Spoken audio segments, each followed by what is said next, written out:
Good morning, CG. I'm Molly. And I'm Natalie. And we have your CGTV broadcast for Friday, September 8th.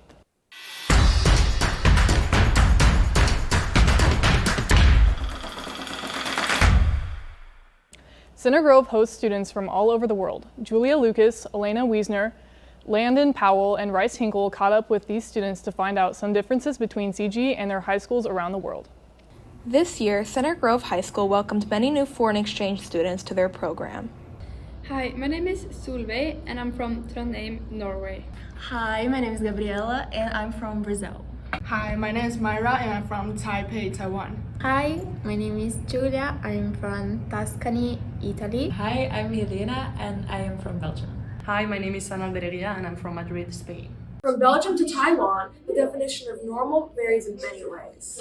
Whether it be starting school at 8:30 a.m. or lacking a school cafeteria completely, things like daily life, lunch, education, and the overall high school experience is completely different in their country versus ours. Some students in other countries are able to leave the school building to go out or home for lunch. Our cafeteria is typical for Americans, but not globally. Everybody here is really nice, but in the cafeteria it looks like a war zone.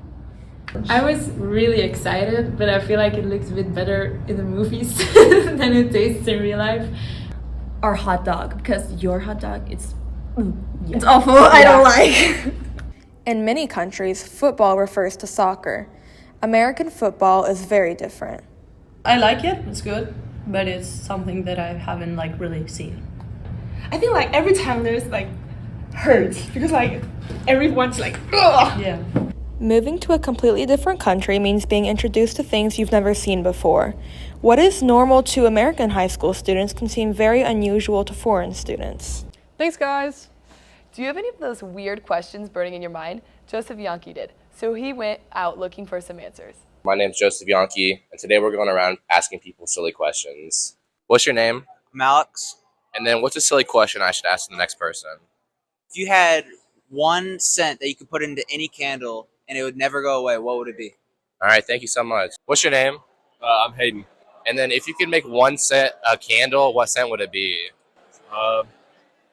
Barbell, that gym smell. All right, then what's one silly question I should ask to the next person?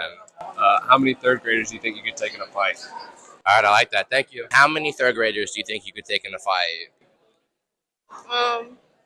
20. 20? Okay. What's one silly question I should ask the next person? What's the most useless word in the English dictionary? All right, thank you. What is your name? Reagan Snyder. And then what is the most useless word in the English dictionary? Whelmish.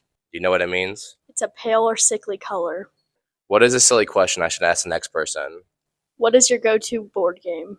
All right. What's your go-to board game? Monopoly. Thank you. All right, there we go. Geez, those are some really silly questions. Back to the studio. Thanks, Joseph. AP Studio Art is a unique class where students build a portfolio over the course of the year. Spencer Anderson, Callie Crane, Charlie Bennington, and Jonathan Sutton found out how the class works. AP Studio Art is a collection of students whose topics of study range from 2D and 3D art to drawing or painting. This class is only available to seniors, specifically those who are really passionate about their art skills. Many students love AP Arts, including senior Avery Line. I have loved art ever since I was little. I genuinely like everything about art. It's like an outlet, I get to express my emotions without having to feel people judging me around me. I just love it so much. And I've also drawn inspiration from famous artists like Van Gogh. I always loved looking at it and seeing, imagining how I could recreate it myself and make it my own. Art has the capability to inspire almost anyone, encouraging them to make pieces of art, whether they be original or recreations of famous art pieces. AP Studio Art gives students that kind of motivation and influences their students to go to greater heights. Art can be a good outlet to explore oneself, and senior Lainey McCullough would agree. I think the human experience, the purpose of the human experience is to create and to evolve, and I think art helps me explore my abilities and my passion, and art is just a medium for me to fill my heart and explore my mind within exploration. The ability to create can give people the chance to create something amazing. However, it takes a lot of effort and commitment to be able to do well in this class, and it's also good to find art out in the world as well as in the classroom. Something that's inspired me is just I like to go out. I'm a photographer, so I like to go out and photograph things that just make me happy and that just catch my eye, and just things that I just don't see other people photograph, I guess, and just go and do that. For more info on AP Studio Art, please see Mr. Fry in room 612. Thanks, guys. And last up today, Ben Baranko and Ethan Gable bring you the story of a student with a unique sports interest, racing. Racing is in junior Dominic Stancombe's blood, so we sat down with him to find out a little more about his passion. Tell me a little about your experience with racing. You know, you started in boats, you transitioned to karts. Kind of why did you make that switch, and how has it affected you?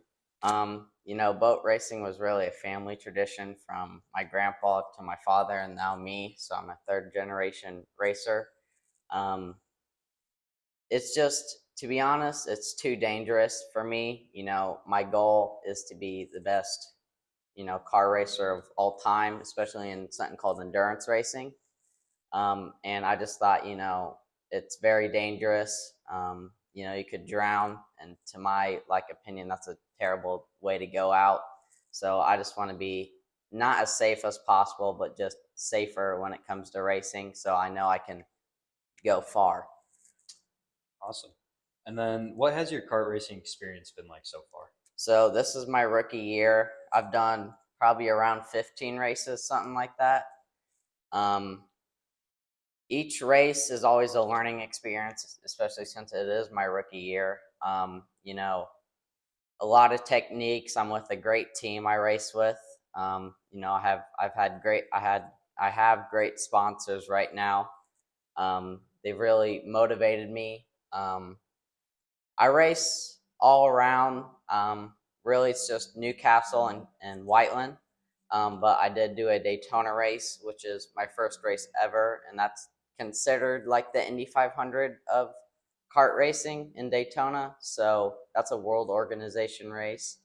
I mean, I've learned braking techniques, you know, turning techniques, understanding how smooth you have to be, how aggressive you have to be at the same time. So really, it's just every race you learn something more.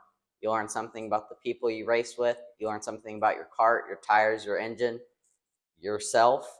That's a big one. So it's every time you go out on that track, whether it's a practice, qualifying, pre-final, or a race, you are learning something every time. I continued the conversation with Dom Stancombe about endurance racing. To watch that, check out the Trojaneer Instagram. Thanks, guys. To hear more about what's going on around CG, check out the Trojaneer website, where there's a feature on the CG Sportsmanship Award. That's all we have for you today, CG. Bye. Bye.